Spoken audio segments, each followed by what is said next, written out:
ఇంకో ఇద్దరు ఉన్నారు. తీర్మాన్ మల్లన్న గారు మీరు కూడా కానీ మొదటి ఒకటేసారి చెప్పండి సార్. ధన్యవాదాలు సార్. మొదటిసారిగా ఈ సభలో మాట్లాడే అవకాశం కల్పించినటువంటి తమరికి కృతజ్ఞతలు తెలియజేస్తూ సార్, పెద్దలు జీవన్ రెడ్డి గారు చెప్పినట్టుగా గంధమల్ల రిజర్వాయర్కి సంబంధించినటువంటి అంశం సుదీర్ఘకాలంగా పెండింగ్లో ఉంది సార్. అది నా సొంత మండలంలో ఉన్నటువంటి ప్రతిపాదిత రిజర్వాయర్ సార్. అక్కడ గత కొంతకాలం నుంచి కూడా ల్యాండ్ యాక్విజిషన్ ప్రాబ్లం ఉందని చెప్తూ వస్తూ ఉన్నారు.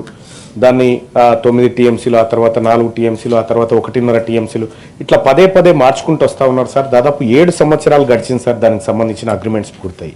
కానీ నేటి వరకు కూడా గంధమల్ల రిజర్వాయర్ నుంచి ఎలాంటి ఒక కార్యక్రమం జరిగినట్టుగా కనిపించట్లేదు సార్. సో గత పాలకుల నిర్లక్ష్యమా ఏం జరిగింది అనేది పక్కన పెడితే, వాస్తవానికి అక్కడ ఉన్నటువంటి ఆ ఆలేరు నియోజకవర్గానికి ఉన్నటువంటి ఏకైక ఒక పెద్ద సోర్స్ అవుతుంది సార్ గంధమల్ల రిజర్వాయర్ జరిగితే.